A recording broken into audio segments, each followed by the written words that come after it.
Et si je te disais que tu n'as jamais eu besoin d'apprendre à manifester?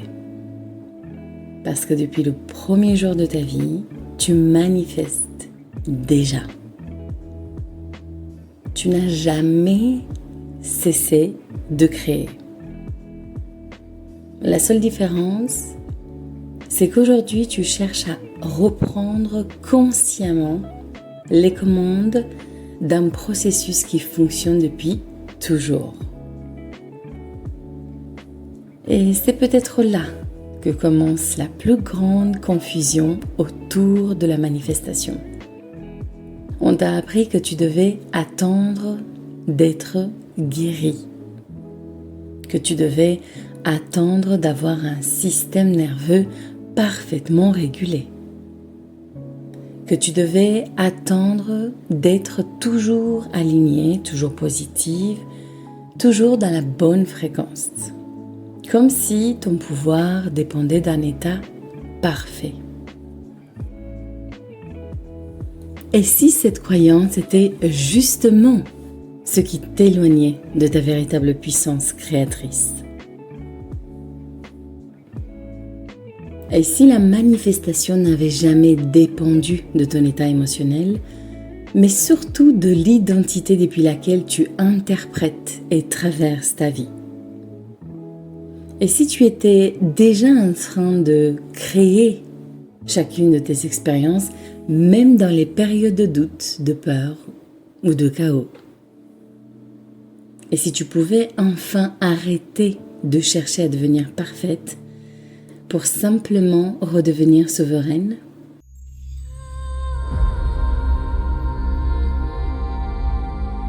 Be the one. Je suis Andrea Serban, mentor identitaire. Et ici, je ne suis pas là pour te convaincre. Je suis là pour te rappeler qui tu es. Bienvenue dans Be the One, le podcast où nous explorons l'identité, le fonctionnement humain, la conscience et la création d'une vie profondément alignée avec qui tu es vraiment. Aujourd'hui, j'avais envie de t'inviter à remettre en question une idée devenue presque, je dirais, incontournable dans le monde du développement personnel et de la spiritualité. Cette idée selon laquelle tu devrais d'abord réparer ton système nerveux, réguler chacune de tes émotions, éliminer tous tes blocages et atteindre une forme de stabilité intérieure parfaite avant d'espérer créer la vie que tu désires. Personnellement, je comprends tout à fait pourquoi cette idée est séduisante. Parce qu'elle semble logique, elle semble d'ailleurs très rassurante. Et pourtant, plus j'observe le fonctionnement humain, plus j'étudie l'identité, plus j'accompagne des femmes dans leur transformation, plus une évidence s'impose à moi. Tu n'as jamais attendu d'être parfaitement régulé pour créer ta réalité actuelle, on est bien d'accord. Alors pourquoi devrais-tu attendre cet état idéal pour créer celle que tu désires maintenant? Alors aujourd'hui, je ne veux pas simplement parler de manifestation, c'est d'ailleurs pas le but de ce podcast. Mais je voudrais t'inviter à changer complètement de perspective. Parce que je crois que la vraie question n'est pas comment manifester ou créer la vie que je veux, mais la vraie question est beaucoup plus profonde. Et ça serait celle-ci. Depuis quelle identité suis-je en train de créer ma réalité? Et lorsque cette question devient vivante en toi, la manifestation cesse d'être une technique. Elle devient tout simplement une conséquence. Et je dirais même une conséquence naturelle de la personne que tu incarnes. Car au fond, tu manifestes pas une vie, tu incarnes une identité, une perspective, un angle de vue très précis et unique. Et cette identité, et cet archétype, je dirais même, finit toujours par construire une réalité qui lui ressemble. Alors aujourd'hui, je t'invite simplement à ouvrir un espace en toi, à déposer le temps de cet épisode tout ce que tu crois savoir sur la création, la manifestation ou tout simplement la création d'une vie sur mesure. Et à regarder ce sujet sous un angle peut-être plus simple. Ceci sera beaucoup plus libérateur. Parce que si ce que je partage résonne en toi, tu réaliseras peut-être que tu n'as jamais perdu ton pouvoir. Tu avais simplement oublié où il se trouvait.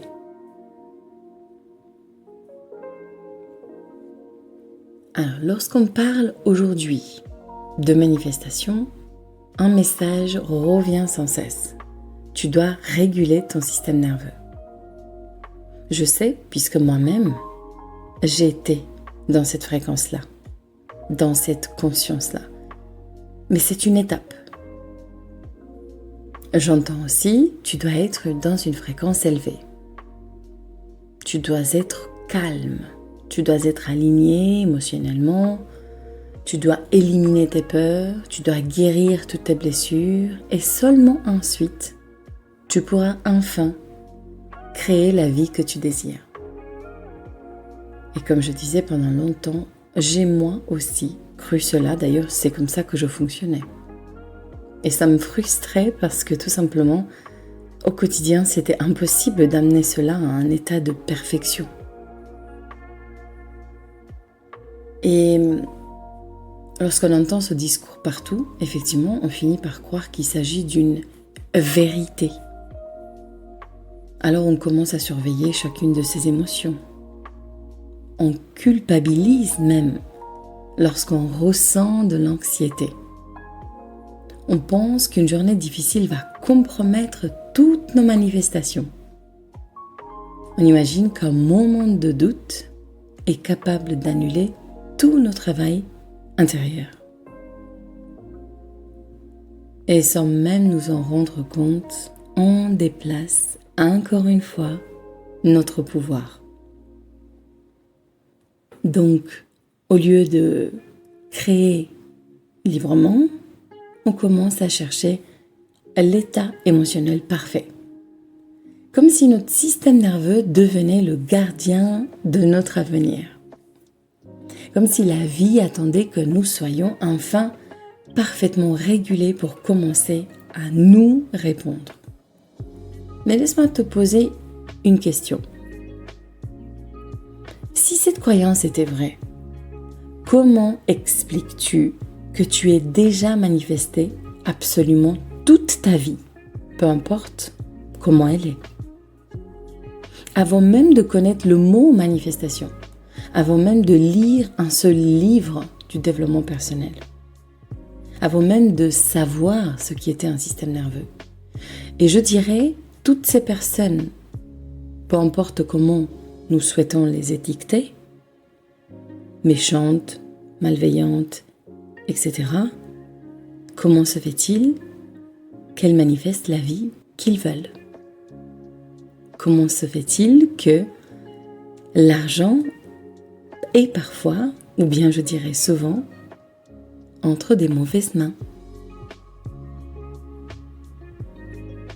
Donc, tu as toujours manifesté des relations, tu as manifesté un travail, tu as manifesté des opportunités, tu as manifesté des difficultés aussi, tu as manifesté des réussites, tu as manifesté ton identité. En fait, tu n'as jamais cessé de créer. Jamais. La manifestation n'est pas donc une compétence que tu acquiers. C'est une fonction permanente de ton existence, comme par exemple respirer. Tu ne décides pas de respirer uniquement lorsque tu es calme, n'est-ce pas? Tu respires tout le temps. Et tu crées tout le temps. La seule différence, c'est qu'aujourd'hui, tu commences à devenir consciente. Et cette nuance change absolument tout. C'est comme si enfin tu te dis « Je vis enfin une vie en pleine conscience ». Alors pourquoi cette croyance reste incomplète? Je crois que cette croyance est née d'une bonne intention. Et d'ailleurs, même le livre Le Secret, ou bien le film même, The Secret, parle de cela. Effectivement, ça a été interprété de cette manière-là, parce que si on réfléchit logiquement, et personnellement je l'ai fait, un système nerveux régulé rend la vie beaucoup plus agréable. Il permet davantage de présence, davantage de sécurité intérieure, et je souligne le mot. Et je suis passée par là. Cela produit aussi davantage de discernement. C'est d'ailleurs une des qualités que j'apprécie beaucoup chez les gens. Les personnes qui ont un discernement arrivent à plus facilement créer leur propre réalité. Mais ce n'est pas le système nerveux qui crée. Ce n'est pas à lui qu'il faut donner ce pouvoir, car ce n'est guère le cas. Il influence ton expérience, certes, mais pas ton pouvoir de créateur. Et cette différence est immense. Imagine un instant que tu regardes un film. Et j'aime bien cette anecdote. Ton écran peut être parfaitement propre ou légèrement poussiéreux. Dans les deux cas, le film continue d'exister, n'est-ce pas? Le système nerveux ressemble davantage à l'écran, pas au réalisateur. Le réalisateur, lui, c'est l'identité depuis laquelle tu regardes la vie ou bien le film. Parce que ce qui crée réellement ton expérience, ce n'est pas uniquement ce que tu ressens. C'est ce que tu considères profondément comme vrai. Tes croyances, ton système complet de croyances. C'est ce que tu acceptes intérieurement comme possible. C'est la manière dont tu interprètes le monde qui t'entoure. Et cette interprétation est toujours une conséquence de ton identité. Nous parlons énormément d'émotions, mais beaucoup moins de certitude. Pourtant, une émotion dure quelques minutes, voire quelques secondes si tu arrives à la gérer. Mais une croyance peut diriger une vie entière. Tu peux ressentir de la peur, tout en sachant profondément que tu vas réussir. Tu peux ressentir du doute et continuer malgré tout à avancer. Et je pense que nous passons toutes et tous par là.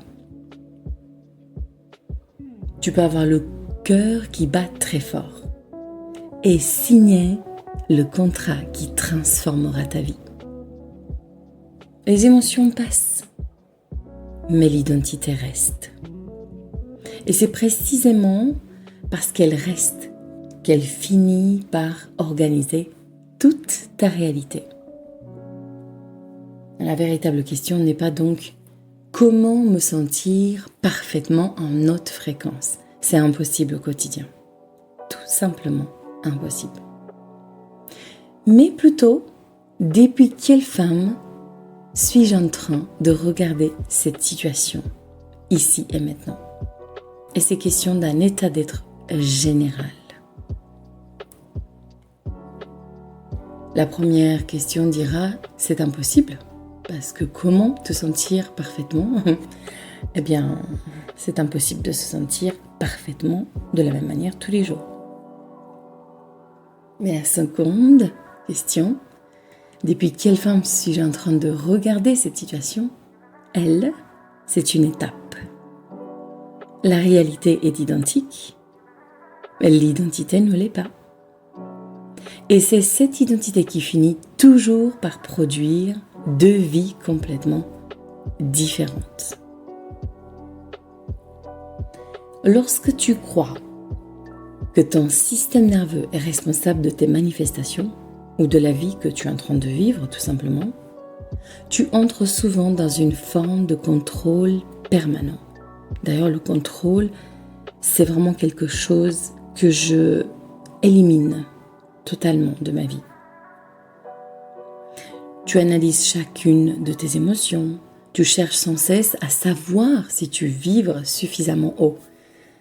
Savais-tu que si tu te poses la question, si tu vibres assez haut, ta fréquence baisse?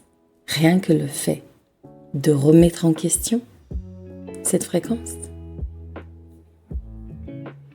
Parfois tu t'inquiètes lorsque tu traverses une journée difficile.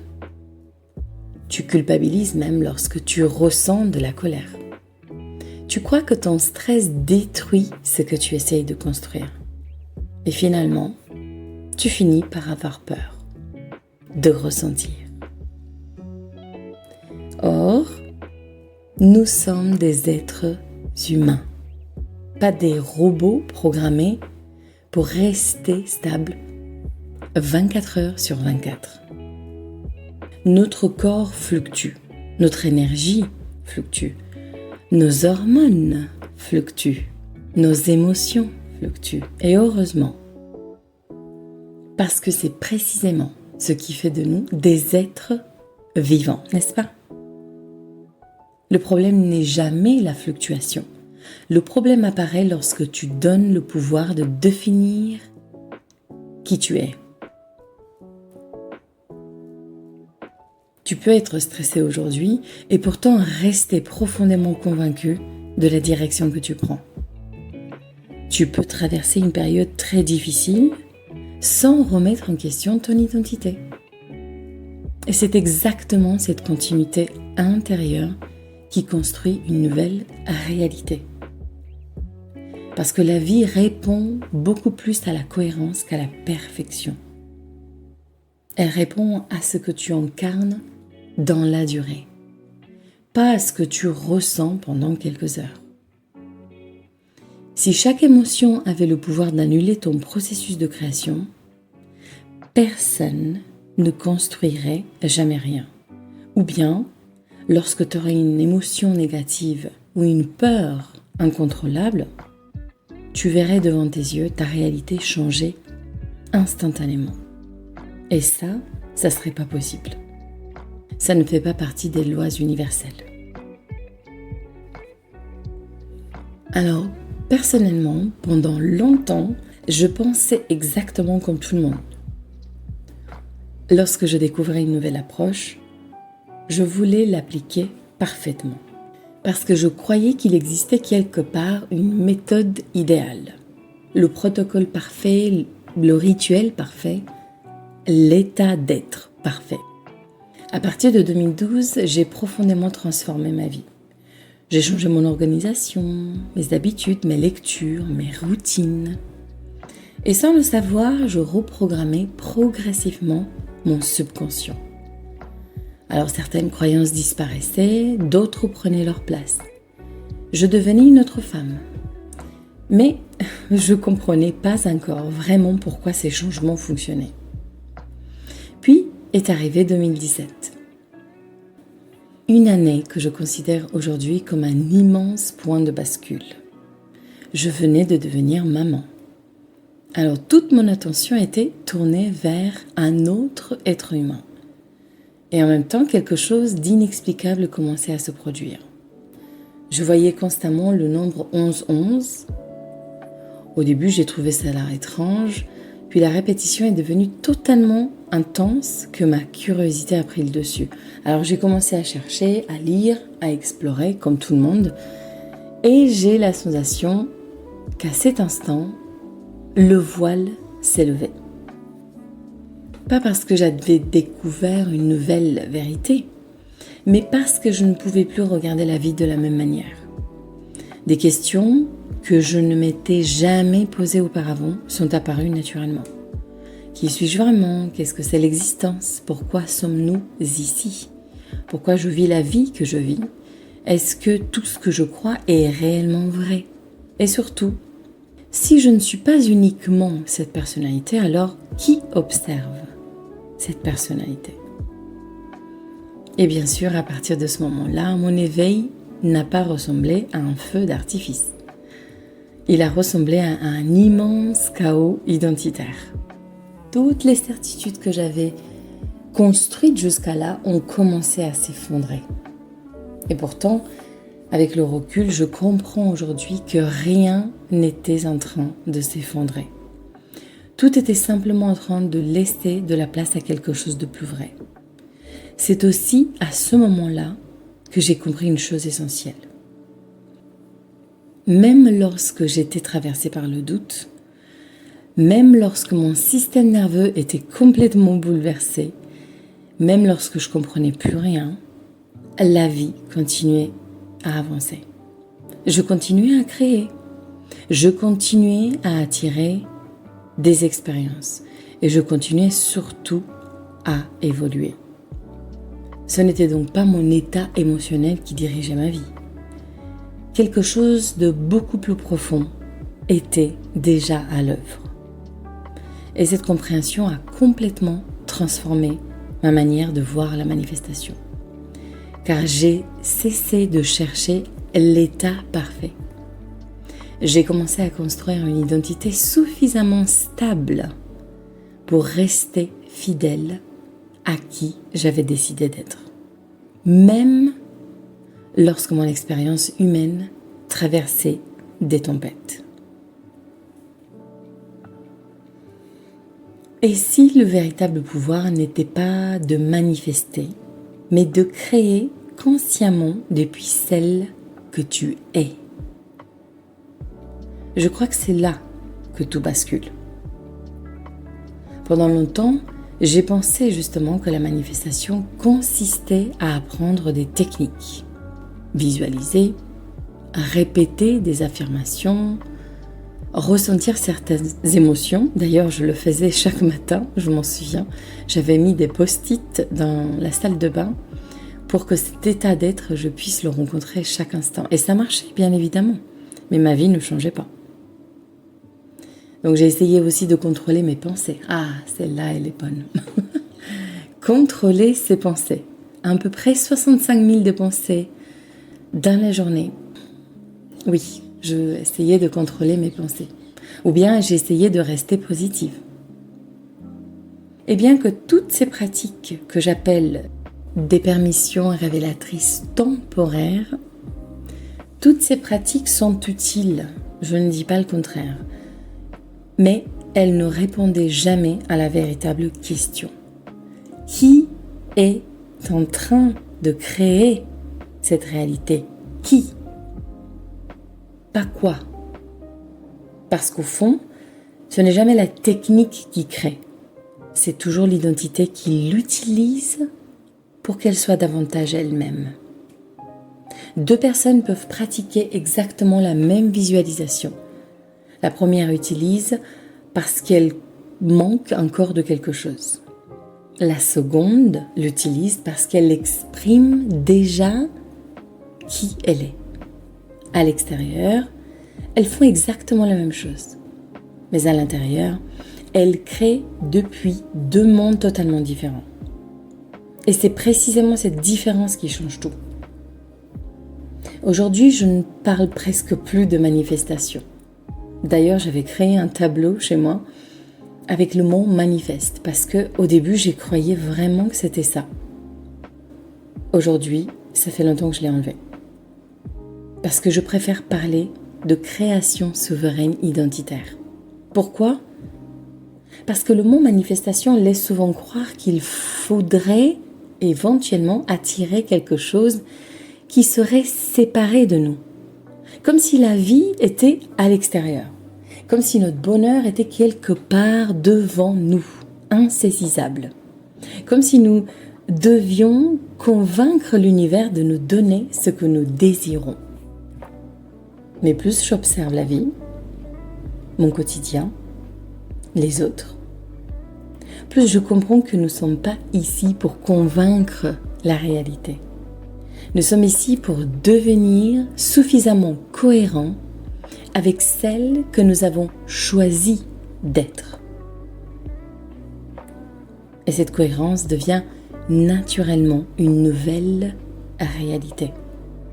La création souveraine commence le jour où tu comprends que ton identité est ton véritable point de création. Pas ton humeur, pas tes émotions, pas ton système nerveux, pas même tes circonstances. Ton identité. Parce que ton identité influence tes pensées. Tes pensées influencent tes décisions deviennent des comportements deviennent des habitudes, tes habitudes construisent une personnalité. Et cette personnalité finit par créer une vie qui lui ressemble. Autrement dit, tu ne crées jamais directement la réalité. Tu crées ton identité et ton identité crée naturellement ta réalité. Voilà pourquoi je dis souvent, on ne manifeste pas une vie, on incarne une identité. Et cette identité manifeste naturellement une vie qui lui ressemble. C'est question de cohérence. Lorsque cette compréhension s'installe, tu arrêtes progressivement de lutter contre ce que tu ressens. Tu n'as plus besoin d'être parfaite. Tu n'as plus besoin de contrôler chaque pensée.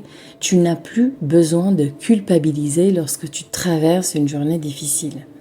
Tu comprends simplement que ton expérience humaine fait partie du voyage. Ton corps continue de vivre ses fluctuations. Ton cerveau continue de vouloir te protéger, surtout le subconscient. Ton système nerveux continue de faire son travail. Et tout cela est profondément normal. Tu peux ressentir de la peur, mais sans devenir un personnage gouverné par la peur. Tu peux ressentir le doute sans construire une identité autour du doute. Tu peux traverser même une tempête, chose qui m'est arrivée, tout en restant fidèle à la femme que tu as décidé d'incarner. Et c'est exactement cela, la souveraineté. La souveraineté, ce n'est pas contrôler la vie, la réalité, le monde extérieur. C'est de choisir consciemment depuis quel endroit tu veux la regarder. Parce qu'au fond, tu ne vois pas la réalité telle qu'elle est. Tu la vois toujours depuis l'identité que tu incarnes. Et lorsque justement ton identité change, ton regard change, tes choix changent, tes comportements changent. Puis presque, je dirais silencieusement, ta réalité commence elle aussi à changer. Pas parce que le monde est devenu différent à l'extérieur, mais parce que toi, tu ne l'observes plus depuis la même femme. Je crois profondément que c'est cela que beaucoup appellent la manifestation. Et moi, j'appelle cela un retour à soi. Et pour rester dans le thème, je dirais, la manifestation est un lifestyle. C'est un style de vie au quotidien. C'est pas juste par moment.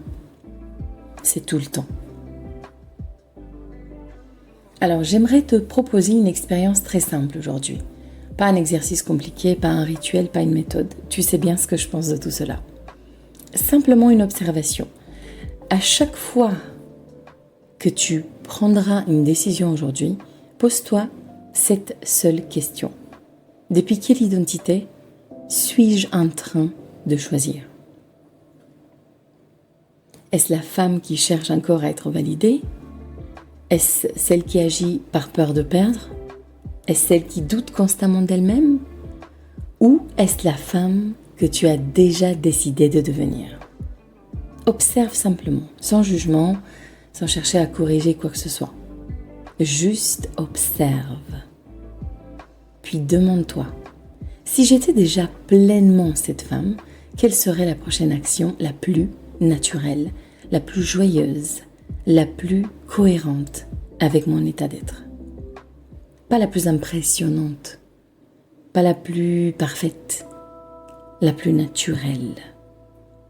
Parce qu'une identité ne se construit pas dans les grandes promesses. Elle se stabilise dans les petits choix répétés chaque jour. Et rappelle-toi une chose, la réalité que tu vois aujourd'hui n'est pas une preuve de ce qui est possible.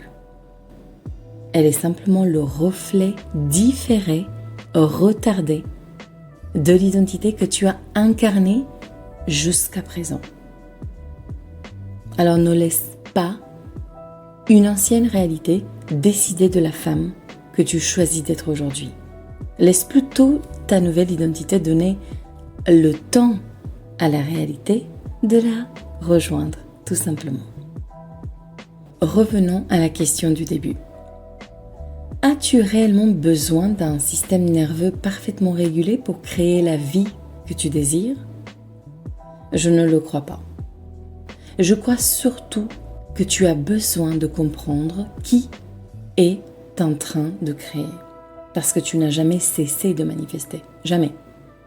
Depuis ton premier souffle, tu participes à la création de ton expérience.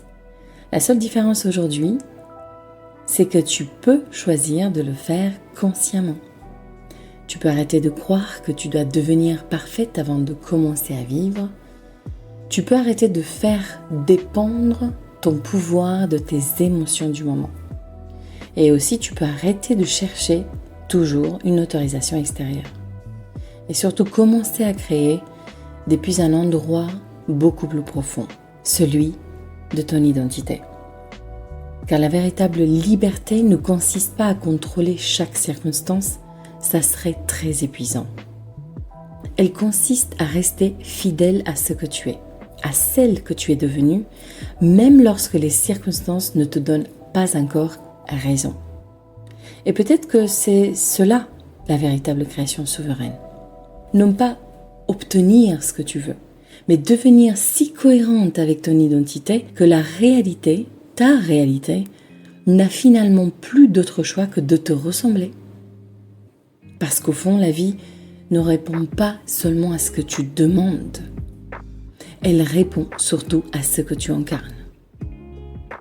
Et lorsque tu comprends cela, tu cesses enfin d'attendre que le monde change.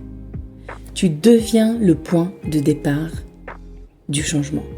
Tu deviens le centre de ta vie. Bien sûr, encore une fois, je ne suis pas là pour te convaincre. Je suis simplement là pour te rappeler qui tu es. Et j'exprime, grâce à mon identité, ce que je crois que c'est vrai. Et toi, tu prends ce qui résonne avec toi. Ceci dit, merci d'avoir partagé ce moment avec moi. Et je te retrouve dans le prochain épisode Be the One. Dans cet épisode, nous explorerons une dimension essentielle de notre identité, le féminin et le masculin intérieur. Nous verrons comment ces deux polarités influencent chacune de nos décisions, nos relations, notre manière de créer et pourquoi leur équilibre est peut-être l'une des clés d'une vie profondément authentique. À très bientôt et n'oublie pas, redeviens le centre de ta vie.